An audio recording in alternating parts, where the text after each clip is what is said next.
实际上我真的是非常高兴来参加晚上的活动。通常我们会说 it's a great pleasure and honor， 不过对我来讲是真的因为我很久之前听过江教授讲星星看星星，我觉得实际上是太有趣了。所以当我看到这个公告的时候，我决定回信说我会来听。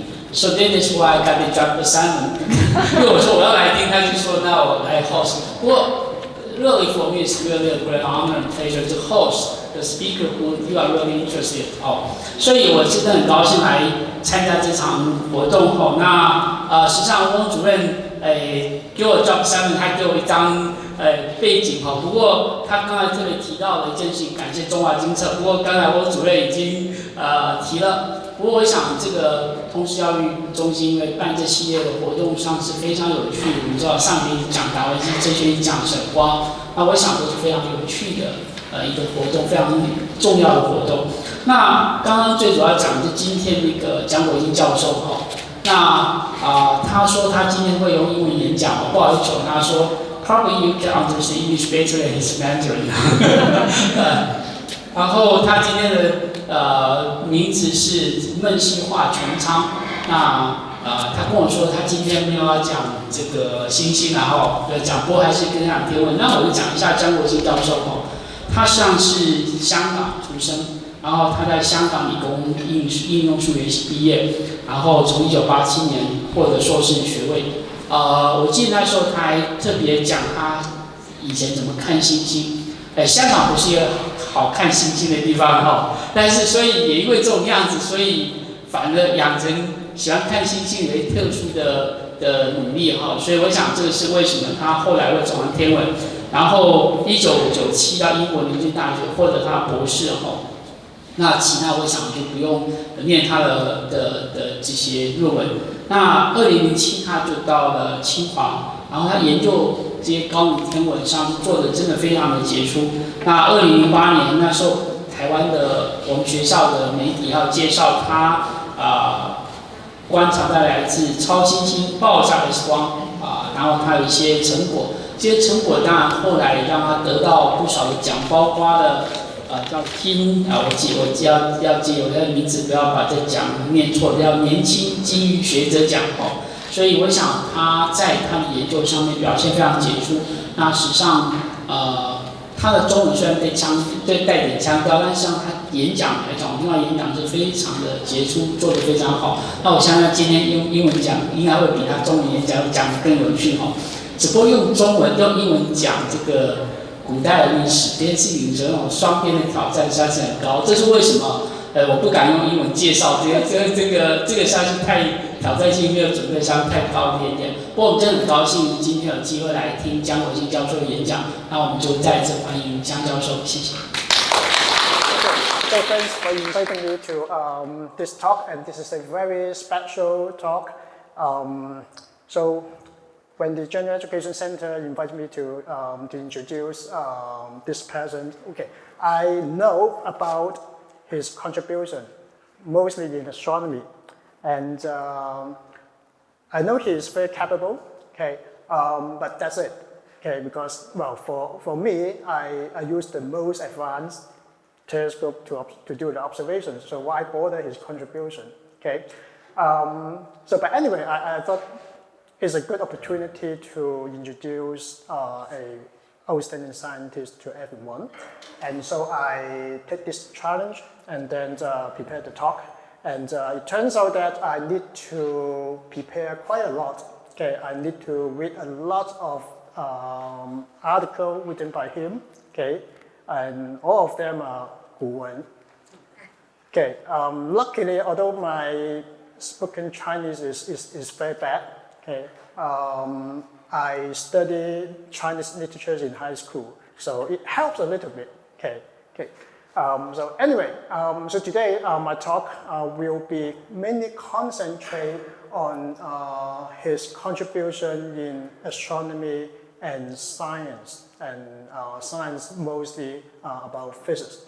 Okay, and Songguo is really a multi-talented scientist, or he's not only a scientist, he's also a politician.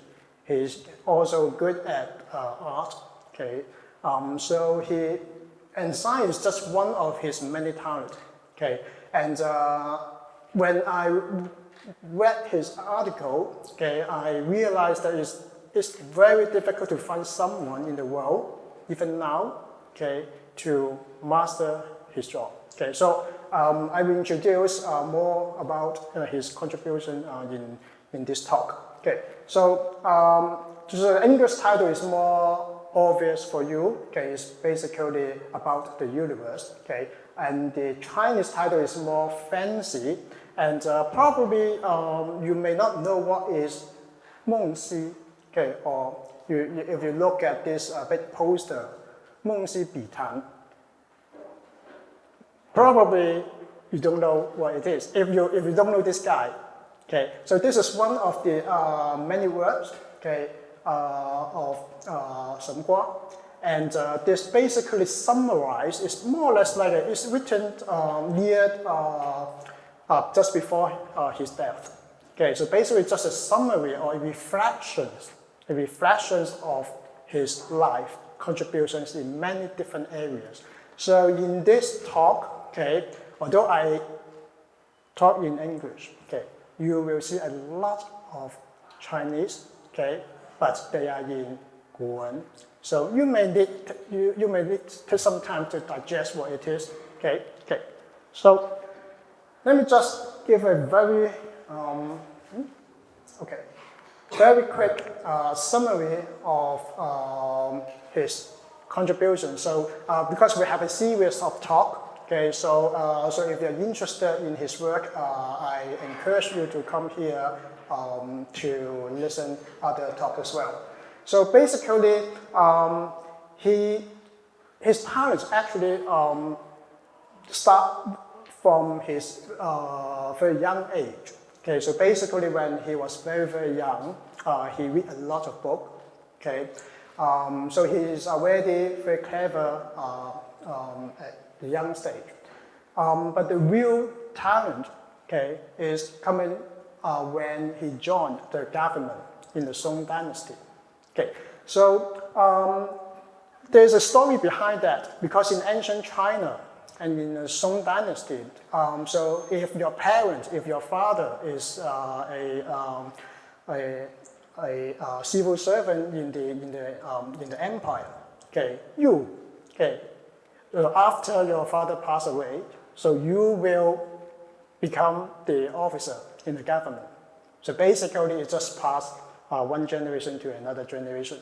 Okay, so his father is just one of the civil servants, okay, working in the government. Although the rank, I believe, is not very high-ranking officer.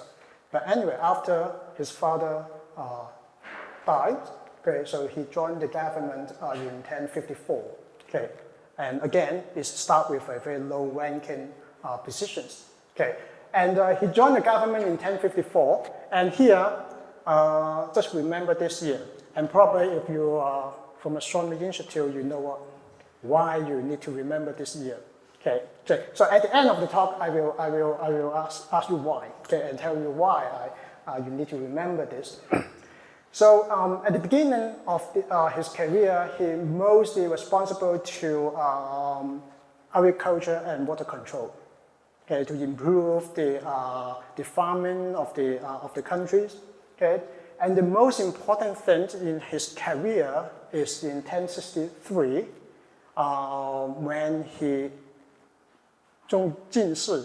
So this is a very, if you know a little bit about the ancient examination system in ancient China. Okay, so this is a very important job. Basically, whenever you get this, okay, you can become a very senior officer in the government, very important people in the government.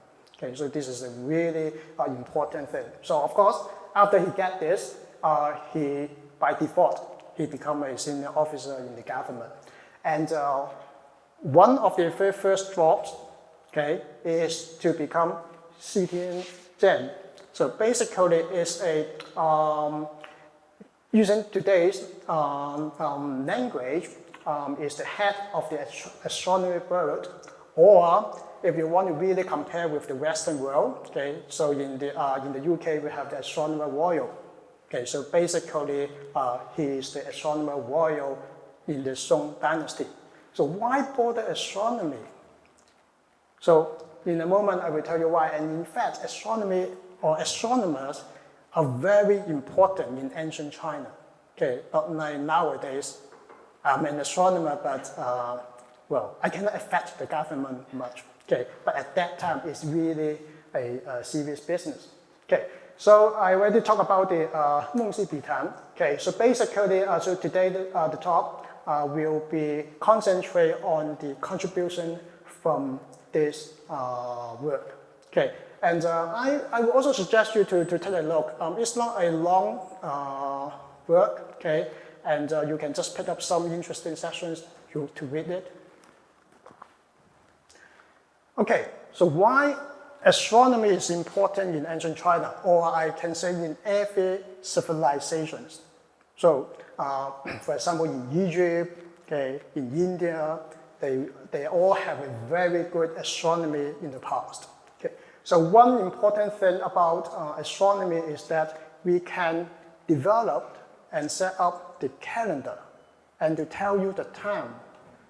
This is a very important thing in the ancient world because nowadays, of course, we have the clock. Okay, we can easily know the time, but consider 1,000 years ago, how can we tell the times? Okay, how can we know what is the day it is? So it is very difficult, and it is also important because, for example, if you're a farmer, you need to know when to do the suitable thing.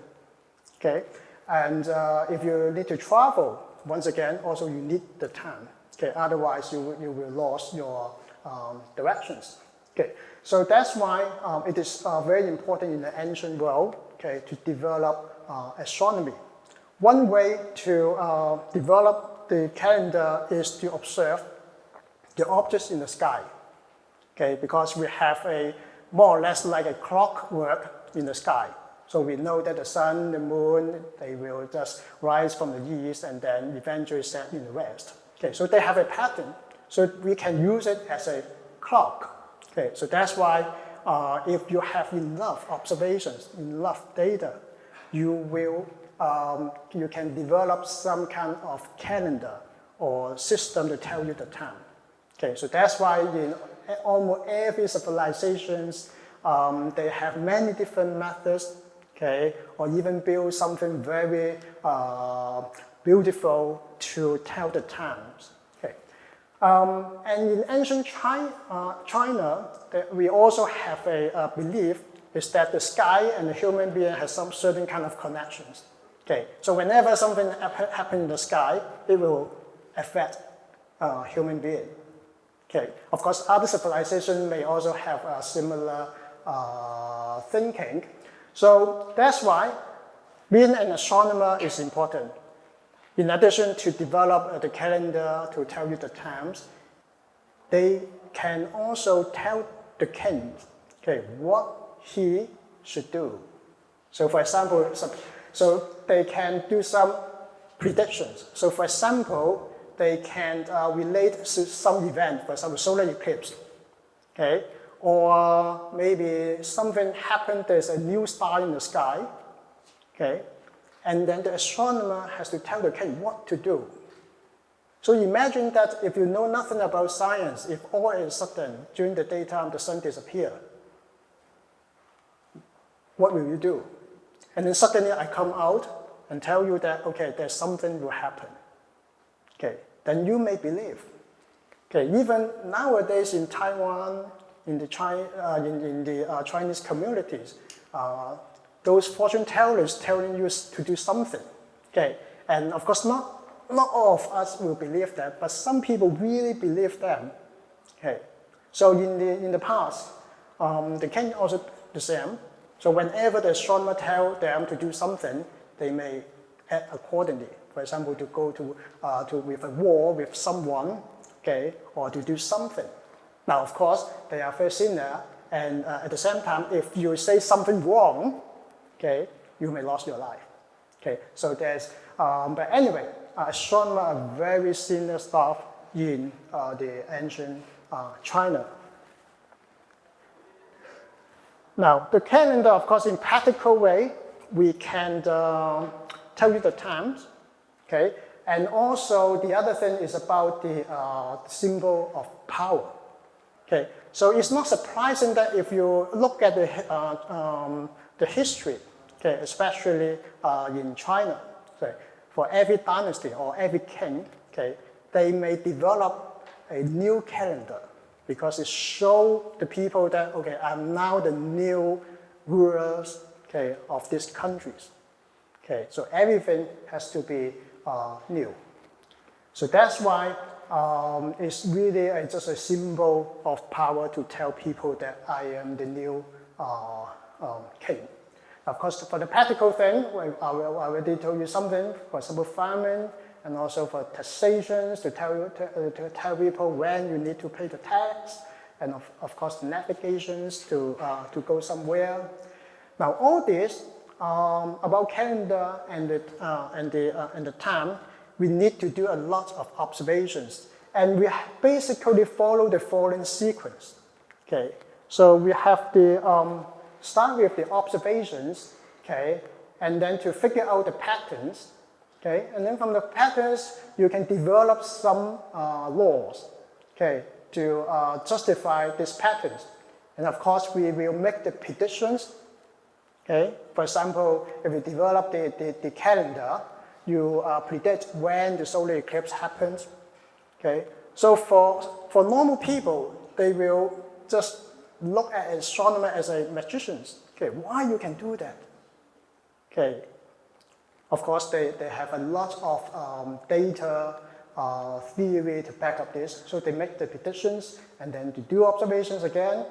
We verify if the observation is good or not, and then to revise the model. And again, back to this loop. It's more or less the same scientific method that we are using now. So whenever you do science, we just follow these patterns. Okay, and then in the ancient China, whenever they develop the calendar, they also follow these rules. Okay. So that's why there's also a motivations why we need to improve the calendar.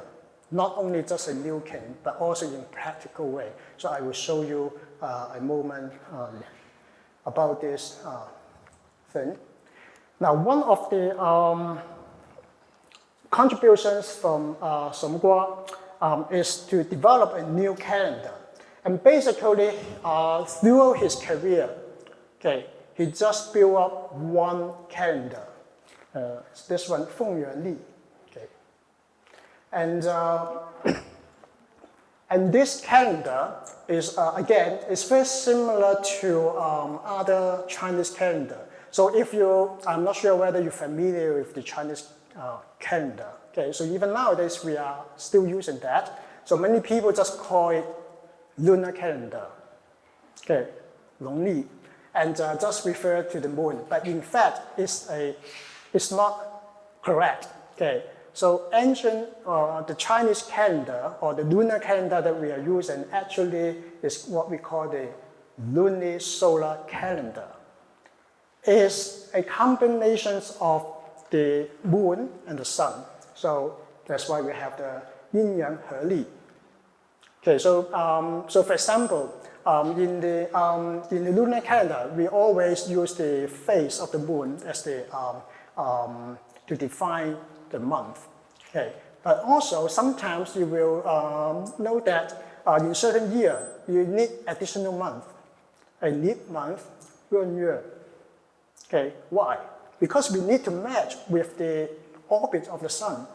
Okay, otherwise it will just complicate the whole system. Because usually, for example, during the spring, we are talking about from January to March is roughly the spring. But if you have an offset in your calendar, then your spring will shift. So, and the weather is completely different.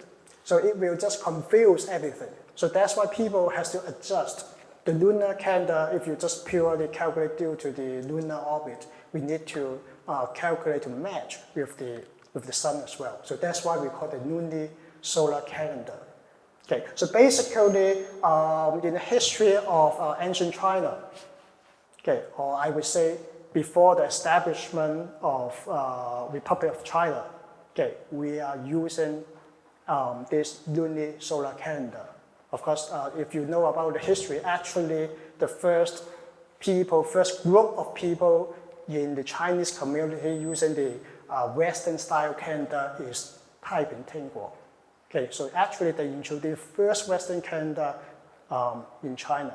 Okay, but anyway, one of his idea is that even in 1,000 years ago, he already has this idea, but that has never been used, this calendar. It's called a Xue Jili. So I will introduce in a moment. So basically this Xue Jili is exactly the calendar that we are using today. So basically he just give up all the lunar thing about the moon. So for him, the moon is just some additional information. So basically the clockwork is based on the sun. So in this way, he can develop this new calendar, but it was never used, okay, in China, only until almost 800 years later. Okay, now from now on, there will be a lot of Chinese articles. Okay, so they are based on this夢溪話穹蒼. Okay, so I just, for example, in this is a few sentences about the Xue Jili. Okay, I only extract some of the most important sentences. Okay, because it's a little bit long for this one, so I don't want to show anything. Okay, but basically, as you can see, he already mentioned that for each year we have 12 months. Okay, and then when is the beginning of the year? He just used 立春 as the start of the year. Okay, and what else he mentioned?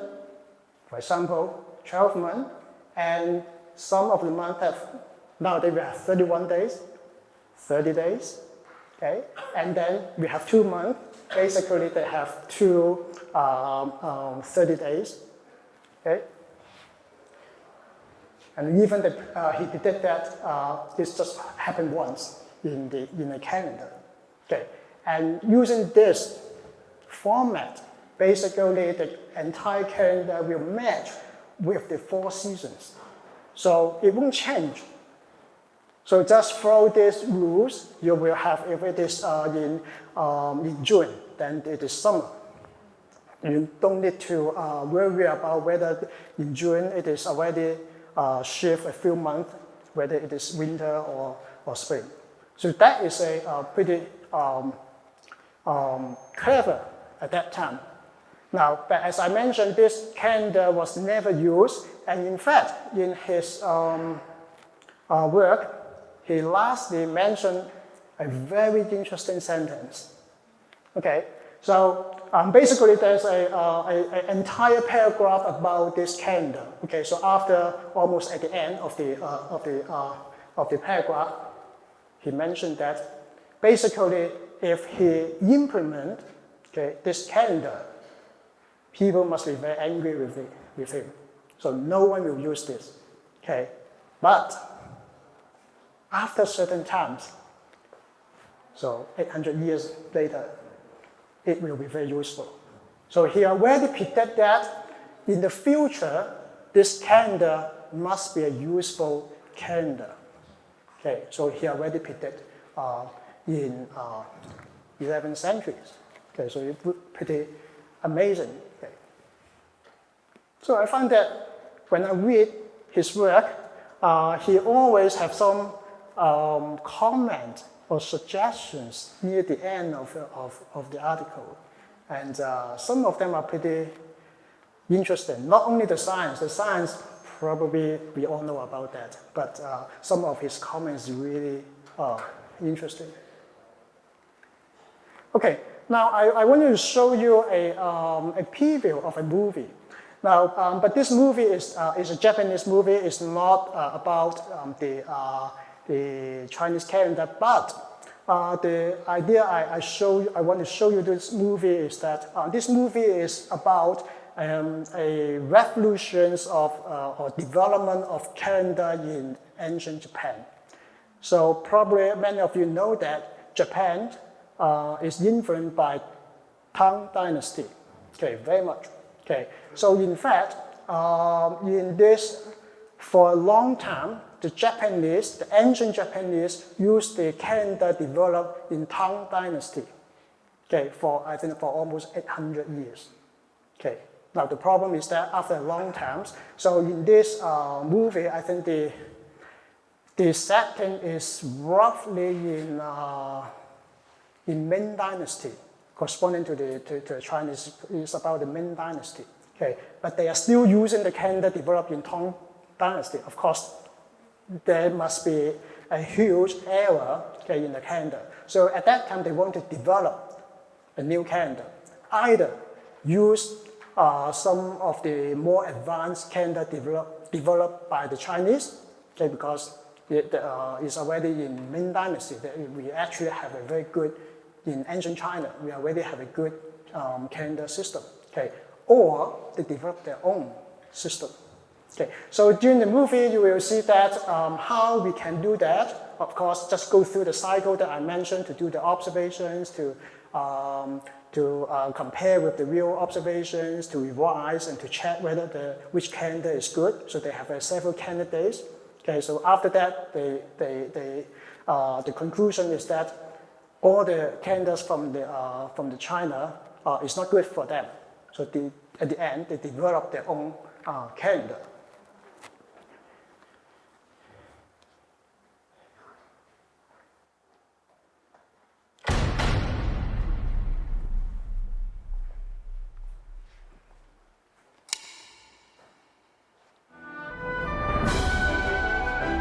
星好きなこの男に託された大計画。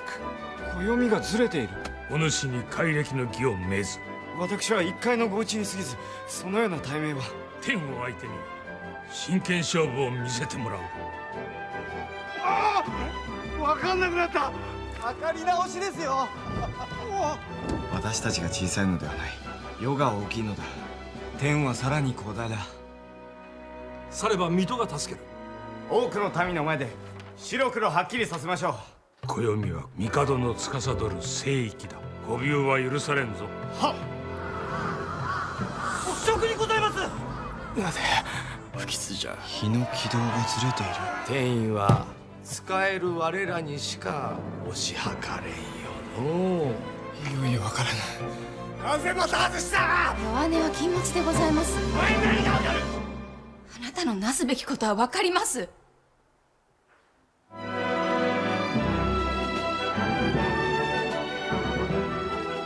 天の定石を正しくつかみ、天地明察を成し遂げなければなりません。時事歴を切れ。安い三節。石。800年の歴史をひっくり返す挑戦が今始まる。天地明察。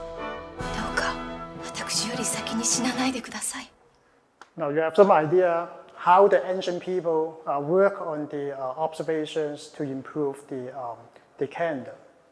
And in the movie, you may also see some ancient astronomical instruments, for example, like this. This is called a huanyi.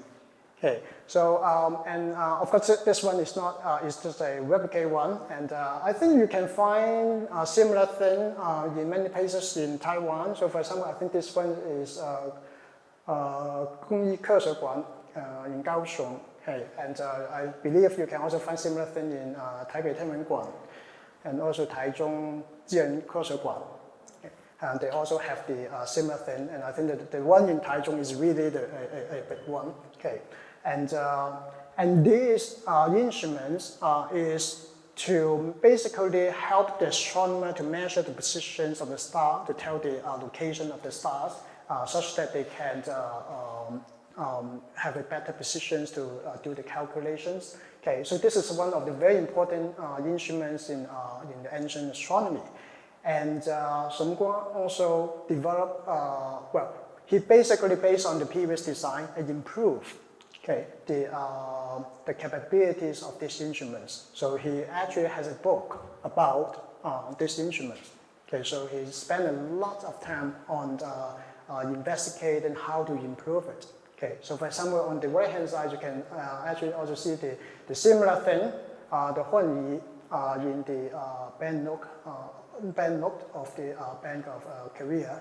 So basically, they are using the principle is more or less the same. Okay, now again, this instrument is not a telescope. Okay, once again, it's not a telescope. So they can only tell the position of the stars. So at that time, it's just well before the inventions of the telescope. Okay, but still we can measure many bright stars in the sky with this ancient equipment. Now, by using this kind of equipment, of course, Shen Guo spent a lot of time on observations, and I found that he's really hardworking. So if you are from Astronomy Institute, you should learn from him. Okay, you should learn from him. Okay, there are several very important messages from his article. So for example, this is about the measurements or the observations of the polar star or the lofting stars, Beijing. Okay, so we now all know that Beijing is basically in the loft directions. Okay, and but 1,000 years ago, people thought that it must be in the true loft. Okay, just it's in the loft, at the loft positions. Okay, but using more precise observations, so basically he just look at this lofting star, the Polaris, okay, and then to observe every night to locate the positions of the stars and to see if it remains at the same positions. Okay, if not, it means that Beijing is not at the true north. Okay, so let me just, there are several sentences which is pretty interesting. So by doing these observations, he already knows that this Polaris, the Beijing, is located at about 3 arc degrees from the true north. Okay, so that is not exactly at the north. Okay, so and then he just mentioned how he make the observations. Okay, so basically every night, so you can see that every night basically he need to observe at the beginning of the night, in the middle of the night, and then end of the night, they make the observations. And then in the following 200 days, basically every day, they make the observations. And then at the end, he concludes that Beijing, the Polaris, is not in the true north, and he also estimates the angle or the distance from the north. So he is really hardworking. Now, if you don't understand this, okay, I show you the pictures, then you will know. This is a modern pictures I took at the Newland Observatory in Taiwan. Okay, so this is the largest telescope in Taiwan. So here you will see these stars. The laser pointer doesn't work. So this bright thing here is the Polaris.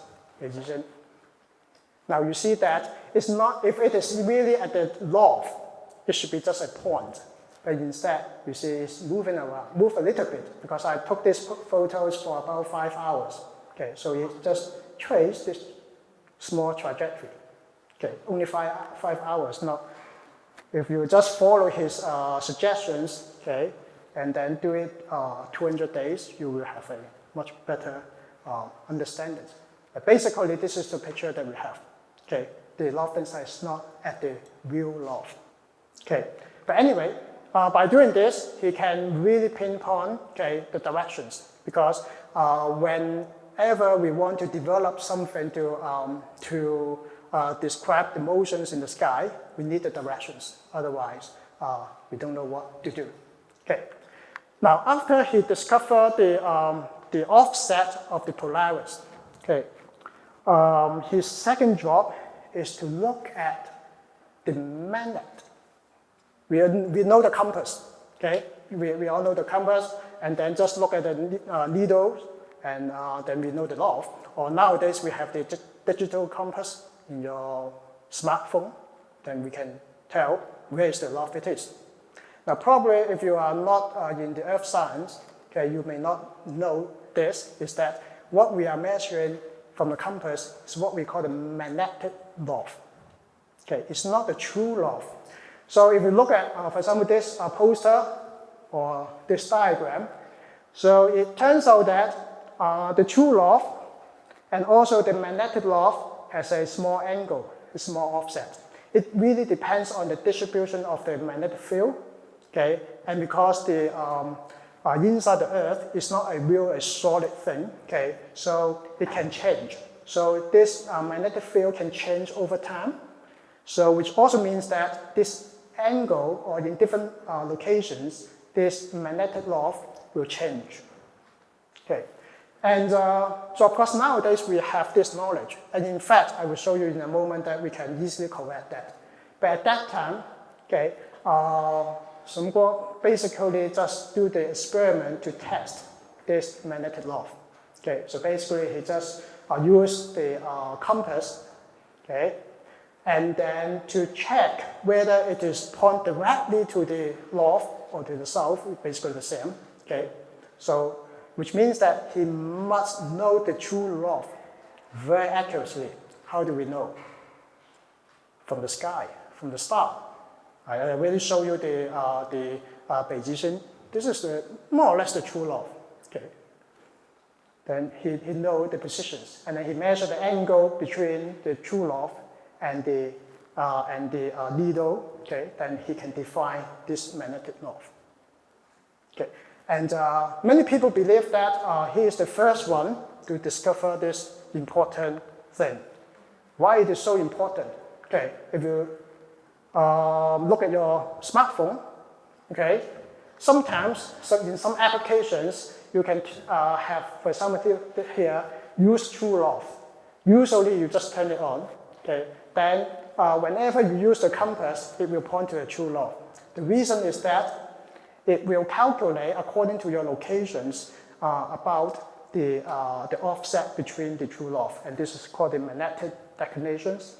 Okay, so for example, here in Taiwan it's about -4.6 degrees now. Okay, and so you can also do an experiment is that you turn it off. Okay, so if this is an iPhone, if you just turn it off, you can do the same thing. You will find the offset. So this is very important, because otherwise you will point to the wrong directions. Okay. Now, the question is, it is a very, actually, I just discovered a few days ago, okay, when I researched about his work. Okay, it turns out that Shen Guo may not be the first one to discover the magnetic north. And it seems that no one, if you just Google it, probably you don't get the answer. Always said that if it is in the Eastern world, must be Shen Guo. In the Western world, Columbus. Okay, and we accept that basically the Shen Guo is the first one. Okay, and 400 years before Columbus' discovery. But a few days ago, I found that there's an article in Nature, and they researched the previous record of magnetic north. And it turns out that probably we already have this idea in Tang Dynasty by another very famous astronomer at that time, Yixin. So he is one of the very famous astronomers in the ancient Chinese. Okay, so, but unfortunately, well, this is a very short paper. If you are interested, you can just take a look of it. However, there's no written record of the observations. Okay, so basically the original record is lost. Okay, and so I cannot really verify whether it is true or not. Okay, so if it is true, which means that we discovered the magnetic law is even well before. Okay, so this is a table that in the paper. So basically, this first observation done in Xi'an, so in Tang Dynasty. And if you look at this table, Samgua will be around here, 1086 here. The observation is made in Kaifeng, okay, and it's not surprising because at that time, the Song Dynasty, the capital is in Kaifeng. Okay, but if you look at the time 1086 is basically Samgua is already retired. So this observation must be made by someone else. Okay, but of course, Samgua already had some record and maybe they already set up some instrument to measure this magnetic law. And then subsequently, there are also other observations. Okay, but the conclusion is that maybe someone else, for example, Yixin, may be the first one to discover the magnetic law rather than Samgua. Okay, again, he's a very hardworking astronomer. Here is another example. Okay, so this is about to revise the calendar. So as I mentioned earlier, one of the major works of Samgua is to revise, to develop new calendar. So of course, in order to do the calendar thing, you need to observe the stars in the sky to check the pattern, okay, and then to do the calculations. So here is just describe how he can do that. Okay, so basically, so here the first 3 sentences just to tell you that in previous calendars, all the calculations just they don't have the observation to support the calculation. So they just calculate and there's no data to support the data, to support the calculations. So he proposed that in order to improve the calendar, we must do the observations. And again, every night during the sunset, before the sunrise, in the middle of the night, we need to measure the locations or the positions of the moon and the planet. Wuxing is basically the 5 planets in the skies, okay, that we can look at it with eyes without telescopes.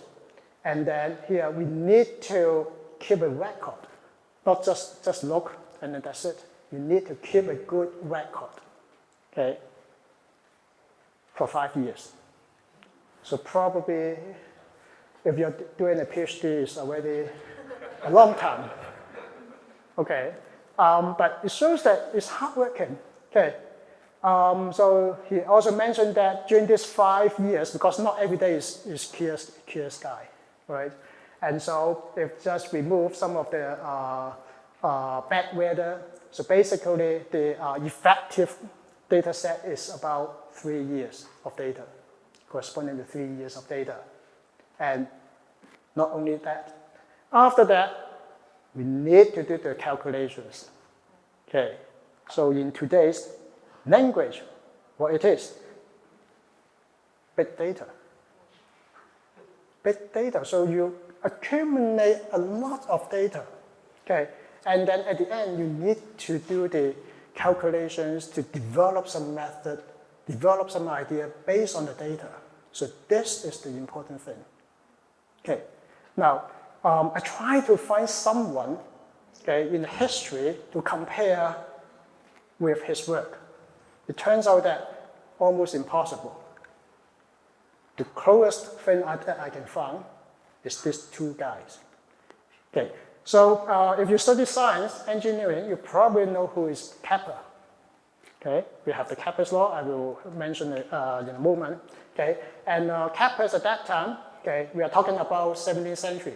16th, 17th centuries. Okay, and Kepler at that time is assistant of Tycho. Okay, so he is also another very famous astronomer. And in the Western world, he is basically the last one who studied astronomy without telescope. Okay, because at that time, before Tigu. Okay, basically we can only use some very simple instrument to measure the position of the sky, only until the telescope developed in 1609, okay, used by Galileo. Okay, then we have another important period in astronomy. But anyway, what Tigu is working is basically very similar to Songua. He is supported by the empire, okay, and then he has his own observatories. So he has a lot of data about the motions of planet. Okay, so he collects a lot of data. So because he's getting old, and then he wants someone to process the data, so he hired an assistant. Kepler is his assistant. So using his data, Kepler developed the very famous Kepler's law. Basically, it's the motions of the planet. Now, back to Songua. He actually know about this. Now, this is another few sentences about his observation about or interpretation about planet. Okay, so basically, here he's mentioning about the Wuxin, again, is the planet. Okay, he measured the positions, and he roughly derived the orbit, how it looks like, okay, of this planet. It's just like a willow leaf or lao ye, like this one. So certainly, if you know about these leaves, it's elongated. You never see such a thing as circular shape. Okay, so he already know that the motions or the orbit of the planet will follow this kind of shape. Okay, an elongated shape. And not only that, he also noticed the travel speed. Okay, so for example, he mentioned that when it is in the middle, it goes faster, and if it is in the two ends, okay, it will move slower. He already noticed this pattern. It looks very complicated, okay, but if you look at this is Kepler's law, developed by Kepler based on data from Tycho. And basically, the first major conclusion is that the orbit of planet is an ellipse. So it's not a perfect circle, it's an ellipse. So basically, similar idea. And then the movement of the planet will look like this. Okay, it's just to help you to visualize if you are not studying physical science or mathematics. So basically, it's just to tell you that at different positions of the orbit, the planet will move, the speed will change. So sometimes it will move faster, sometimes move slower. So this is what we call this, the second law of Kepler's law. And this few sentences basically already cover this. So that's why I have to say that Songua is very clever. So he already combined the two masters in ancient astronomy in the Western world. Okay, here is another very interesting record. Okay, so it's about a meteorite. So basically, meteorite is something that is basically just like stone, and entering the atmosphere, it burns. Okay, so it emits very strong emissions, and then because we have the atmosphere, if there is still something not burned out, you can grab it from the ground. So this is the meteorite. And he has a description of an event, and I think it's very interesting because it describes basically every moment about a meteorite. How, for example, how it entered the atmosphere and what you expect. So, for example, you hear the sound, okay, and then it's a very big thing, okay, and then it moves around. Okay, so from one direction to another direction, and then we have a second sound in the sky, and after that, the thing just drops on the ground. okay, and then they try to look at what it is. So basically they just go there and then to figure out where, what it is hitting on the earth. So he just mentioned some descriptions of this remnant. So for example, it's still very hot. Of course, something just dropped into the atmosphere is burned. So of course it's hot, and also the size, and even the color looks like iron. Okay, so it's a very accurate description of a meteorite. So if you have a difficulty to understand this one, okay, I'll show you the video. So this is a video taken in 2013 about a similar thing. So there's basically a big stone about maybe 20 meters in size, 10, 20 meters in size. It's just burned. It's during morning. So you can see a huge thing across the sky burning. And then how powerful it is? This one will show you how powerful it is. So again, you see this fireball across the sky, and then it will create a shock wave. Okay, you will see here is some CCTV inside. It's just a moment when it's just exploded. So it's quite powerful.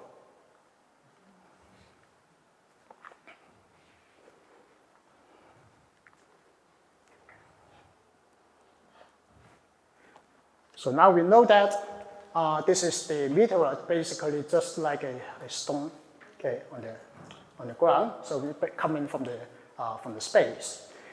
For smaller thing, if it's just burned entirely in the sky, it will call the meteor. Okay. So this is some of the sample that material and the surface features of this meteor. And some of them can be quite large. For example, this is a very pretty large one, and I believe the Samgwa one is similar to this one. Okay, roughly the size of a hand. If you are unlucky, you will get hit by this meteor. And indeed, if the meteor is large, for example, 50 meters in size, it can create something like this. There's a crater in Arizona. Okay, of course, on the moon, we have a lot of craters. It's due to this meteor. But luckily, on the Earth, we have the atmosphere to protect us. Okay. Last week, we have a very interesting, exciting science about the Japanese collect some sample from minor planet. So I won't go through this, but this is another way to collect the sample, okay, from the outer space. Okay. If you are interested, you can just look for the Hayabusa 2. It is a very, very exciting news last week. Of course, whenever we mention the meteor, the ocean, some of you may want to look at the meteor shower. And next, a few days later, there will be another major meteor shower. If the sky is good, you can take a look. Perhaps you can get a few meteors. Okay. Now, here is just switch the topic a little bit about the instrumentations. In my opinion, Samgwa almost developed the first telescope. Almost. Okay, almost. But he already figured out the configurations of mirror, how to make things bigger, and also some concept about focal length and focus. So for example, he used different shape of mirror. So in this case, a concave mirror. Then he found that he can focus the light in one point. Okay, so he already has this idea, and also has idea with different shape. For example, instead of a concave, if we use a convex mirror, it will become smaller. So he has already some idea about this optics, and this is exactly the same principle used by Newton when he first developed the telescope using a mirror. Okay, so which is about 600 years later. So again, it's a concave mirror, and then focus the light. So if Samgwa just move a small step further, okay, put something in the focus, he may already develop the first telescope. Okay, so in the last two slides, I would like to show you about the personality of Samgwa as a scientist. Okay, again, he's a very hardworking scientist, and he's very serious about science. Very, very serious about science, and very honest. But at least when doing the science, he's very honest. And of course, there's also, in his political life, there's something else happening. But I'm not going to go through those stories. But anyway, in terms of science, he's really a good scientist. Okay, so for example, in this few sentences, so it's about the observations. So in ancient China, I already tell you that basically the department to observe the sky is the Xilin Zhen. Okay, and so of course every night they will do the observations and they report to the king. And so in Song Dynasty, they even have a very good system. So not only just one, okay, they also have an independent department. At that time, they call it Tenwen Yuan. So they are basically the two independent but identical departments. So they have the same instruments. So basically, the idea is that they can just cross-check with each other. So every day, they just report if they are doing the same thing. Okay, so to prevent cheating. Okay, so the system is pretty good. The system is pretty good. But of course, bad guy has their own method to bypass this. Okay, so it turns out that after certain times, okay, the two organizations, okay, you talk with each other on the table, okay, to tell you the answer. Okay, tonight I observed this thing, okay, and of course they will just basically copy the work, okay, so that they look exactly the same. And surprisingly, it's just a normal practice. So everyone know about that, okay, so it's nothing, it's not a secret, okay, it's not a secret, okay. So that's why he doesn't make this idea. And many people, as I mentioned before, those astronomers, they are very senior people and they are very rich as well. So they just want the money, okay? And then they just make up all the observations. So once he become the head, so what he did is already fire 6 people, okay? Unfortunately, he also mentioned that after certain times, the system just back again.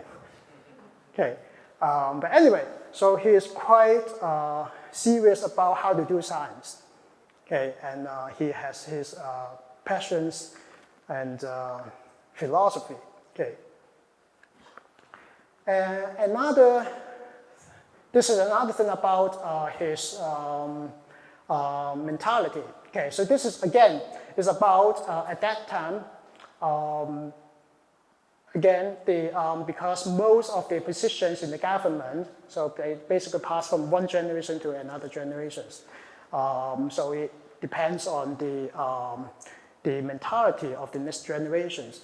So it happened that some of them may not be capable to doing the job, so they just earn the money but know nothing. So he already criticized this.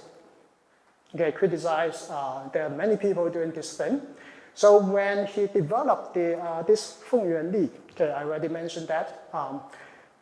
So he hired several astronomers, and one astronomer, this one, Pu, is one of his astronomers he hired, okay, to help him develop the calendar. Okay, and he's very capable.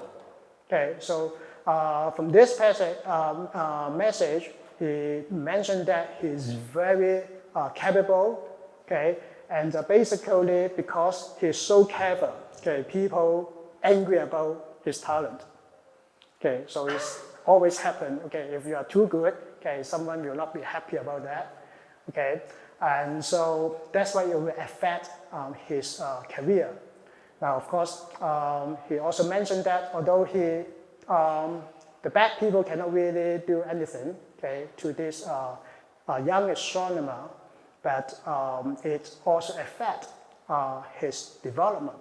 So the conclusion is that although Shen Guo developed this Feng Yuan Li, okay, he's not happy about that because he thought that it's just like the previous systems. So that's why you see in this passage, okay, it's basically it can improve something, but not a perfect system. So he know about that. And he feel very disappointed by people who work badly with his young assistant, Pu. Okay, so that's why he has this message. So I think he's also a good mentor, okay, to inspire young people working on the science, good project, okay, but of course, not everyone will love this mentality. Okay, so I will stop here and welcome your questions. Thank you.